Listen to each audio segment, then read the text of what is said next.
Renungan Pagi bersama Allah di Waktu Fajar oleh Ellen G. White, 30 Desember 2022. Mari kita berdoa.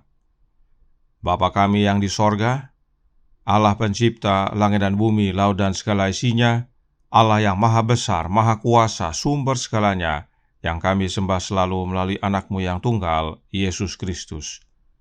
Terpujilah Yesus, anak Allah yang maha tinggi, yang adalah Tuhan atas hari Sabat. Pada pagi hari ini kami bersyukur boleh bangun dan berbakti, dan sebagaimana membaca dan mendengarkan nasihat firman-Mu, kiranya ini menjadi pembaharuan bagi kami semua, agar beribadah pada hari Sabat dan menyembah Allah yang benar pada hari Sabat.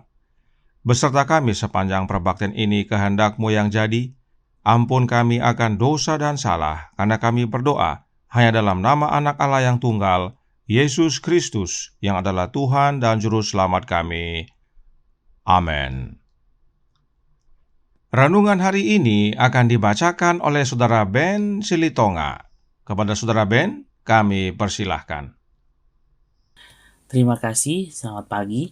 Judul renungan pagi kita pada tanggal 30 Desember adalah Semua akan beribadah pada hari Sabat.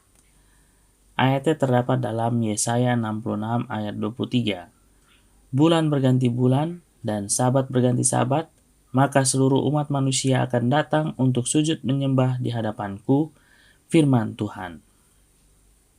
Saudara-saudara, sepengembaraan, kita masih tetap di tengah-tengah bayang-bayang dan kekalutan kegiatan-kegiatan duniawi. Tetapi segera Juru Selamat kita akan datang untuk membawa kelepasan dan kelegaan. Marilah kita memandang dengan iman pada kebahagiaan yang akan datang itu, sebagaimana yang digambarkan oleh tangan Allah. Ia yang telah mati karena dosa-dosa dunia sedang membuka lebar-lebar pintu-pintu gerbang Firdaus kepada semua orang yang percaya padanya. Segera peperangan akan berakhir dan kemenangan diraih. Segera kita akan melihat Dia kepada siapa pengharapan kita akan hidup yang kekal dipusatkan. Dan di hadirat-Nya, kesusahan-kesusahan dan penderitaan-penderitaan kehidupan ini akan tampak tidak ada artinya. Perkara-perkara yang lama tidak akan diingat lagi dan tidak akan timbul lagi dalam hati. Bangsa-bangsa yang diselamatkan tidak akan mengetahui hukum lain selain dari hukum surga. Semua akan menjadi suatu keluarga yang bersatu, berbahagia, dibungkus dengan pakaian pujian dan ucapan syukur. Di atas pemandangan itu, bintang-bintang fajar akan menyanyi beramai-ramai. Anak-anak Allah akan bersorak karena sukacita. Sementara Allah dan Kristus akan bersatu dalam memaklumkan, di sana tidak akan ada lagi dosa, bahkan kematian pun tidak akan ada di sana. Alfa dan Omega jilid 4 halaman 315 dan 316. Pada mula pertama, Bapa dan Anak telah beristirahat pada hari Sabat setelah menyelesaikan pekerjaan penciptaan.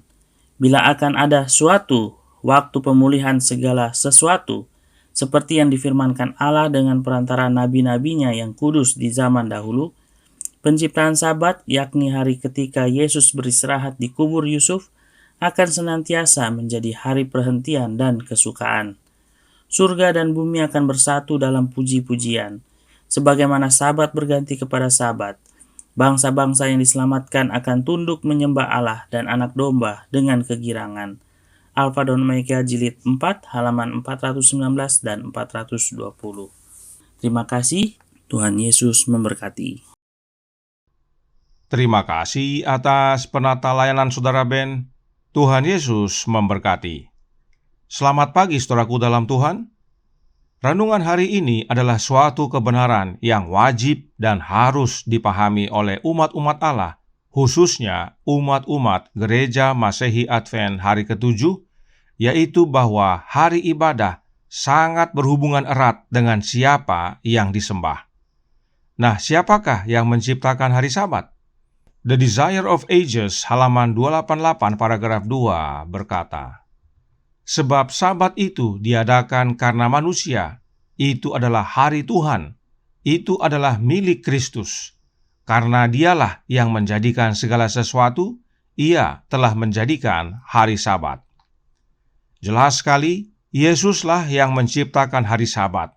Itu sebabnya Yesus disebut Tuhan atas hari Sabat, dan Yesuslah yang menciptakan segala sesuatu.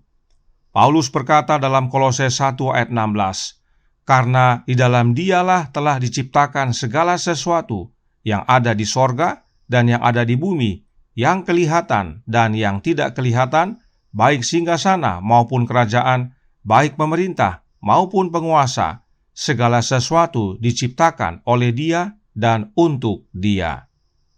Jadi, Allah Bapa menjadikan segalanya melalui Anak-Nya. Itu sebabnya renungan hari ini berkata dalam Bersama Allah di Waktu Fajar, halaman 390 paragraf 3.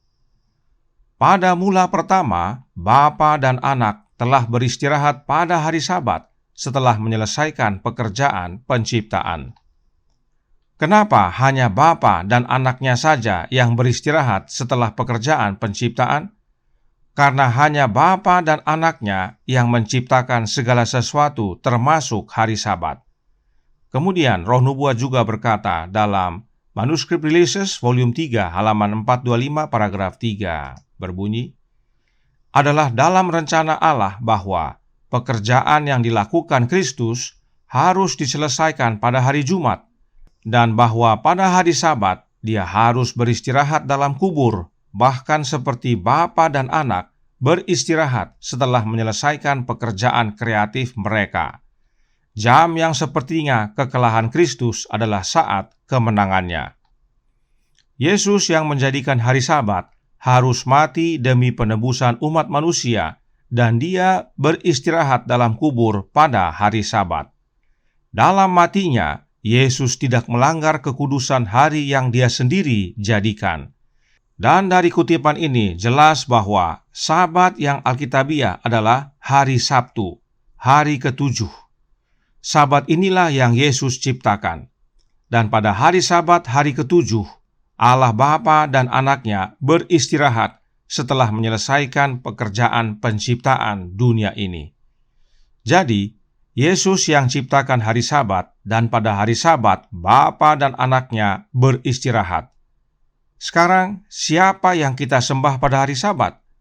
Sebab hari Sabat itu penting, tetapi lebih penting lagi siapa yang kita sembah pada hari Sabat. Perhatikan penjelasan Roh Nubuat berikut ini. Counsels for the Church, halaman 261 paragraf 1 berkata, "Bapa sorgawi kita berhasrat melalui ketaatan pada hari Sabat untuk memelihara di antara manusia pengetahuan tentang dirinya. Dia menginginkan agar Sabat mengarahkan pikiran kita kepadanya sebagai Allah yang benar dan hidup, dan bahwa dengan mengenalnya kita dapat memiliki hidup dan kedamaian." Jadi, Yesus menciptakan hari Sabat adalah untuk memelihara pengetahuan tentang Allah Bapa, sebab Dialah Allah yang benar dan Allah yang hidup, dan dengan mengenal Allah Bapa, itulah hidup kekal dan kedamaian. Bagaimana untuk kita bisa mengenal Bapa? Melalui Anak-Nya. Roh Nubuat berkata dalam Lift Him Up, halaman 166 paragraf 2. Kristus adalah guru terbesar yang pernah dikenal dunia. Dia datang ke dunia ini untuk memancarkan sinar terang kebenaran agar manusia dapat memperoleh kecocokan untuk sorga. Untuk itulah aku datang ke dalam dunia ini, supaya aku memberi kesaksian tentang kebenaran. Dia datang untuk mengungkapkan karakter Bapa, agar manusia dapat dipimpin untuk menyembah Dia dalam roh dan kebenaran. Jadi, Yesus datang untuk ungkapkan karakter Bapanya, agar kita manusia dapat menyembah Allah Bapa di dalam roh dan kebenaran. Apa artinya? Artinya, kita menyembah Allah Bapa di dalam Anak-Nya, yaitu Yesus Kristus. Sebab Yesuslah roh itu, yaitu roh yang menghidupkan. 1 Korintus 15 ayat 45, dan Yesuslah sang kebenaran itu. Yohanes 14 ayat 6. Tidak heran Yesus berkata, "Tidak ada seorang pun yang datang kepada Bapa kalau tidak melalui Aku." Yohanes 14 ayat 6. Karenanya, pada hari Sabat, kita menyembah Allah Bapa dan karena kita datang kepada Bapa melalui anaknya, maka pada hari Sabat kita pun menyembah anak Allah. Itu sebabnya renungan hari ini berkata dalam Bersama Allah di Waktu Fajar, halaman 390 paragraf 4. Sorga dan bumi akan bersatu dalam puji-pujian, sebagaimana Sabat berganti kepada Sabat. Bangsa-bangsa yang diselamatkan akan tunduk menyembah Allah dan anak domba dengan kegirangan. Siapakah Allah yang dimaksudkan? Allah yang dimaksudkan adalah Allah Bapa. Sebab Bapa dan Anaklah yang beristirahat pada hari Sabat setelah pekerjaan penciptaan, dan karenanya Bapa dan Anaklah yang kita sembah pada hari Sabat. Dan memang di sorga dan di dunia baru nanti, kita akan bersama Allah Bapa dan Anaknya. Di sorga dan di dunia baru nanti tidak ada Trinitas. Roh Kudus itu bukan makhluk, tetapi rohnya Bapa dan Anak, yaitu hidupnya Bapa dan Anak Allah. Karenanya saudaraku dalam Tuhan, hari Sabat bukan untuk menyembah Trinitas. Hari Sabat untuk menyembah Allah Bapa dan Anaknya. Kiranya ini menjadi pembaharuan dan sukacita bagi semua, sebab Allah yang kita sembah adalah sama mulai dari dunia ini hingga di dunia baru nanti. Tuhan memberkati, saya bawa dalam nama Yesus. Amin. Mari kita berdoa. Bapa kami yang di sorga, Allah pencipta langit dan bumi, laut dan segala isinya, Allah yang maha besar, maha kuasa, sumber segalanya, yang kami sembah selalu melalui anak-Mu yang tunggal, Yesus Kristus. Terima kasih atas pekabaran kebenaran vital pada pagi hari ini, agar semua umat-Mu, ya Bapa, menyembah Engkau dan anak-Mu pada hari Sabat, yaitu Sabat hari yang ke-7, hari Sabtu. Sebab hanya Bapa dan Anaklah yang berhenti pada hari Sabat dan beristirahat setelah pekerjaan penciptaan dunia ini. Dan sebagaimana kehendak dan rencana-Mu, ya Bapa, hari Sabat adalah untuk kami mengenal Engkau dalam karakter-Mu, sehingga kami menyembah Engkau dalam roh dan kebenaran, yaitu dalam anak-Mu. Karenanya tolong kami, ya Bapa, curahkan roh anak-Mu dalam hati ini, tinggallah dalam kami, ya Yesus, sebab hanya oleh kehadiran roh-Mu dalam hati kami menyembah Bapa dengan benar dan mengenal Bapa, sebab hanya melalui Engkau kami dapat datang masuk kepada Bapa. Beserta kami sepanjang hari ini kehendak-Mu yang jadi.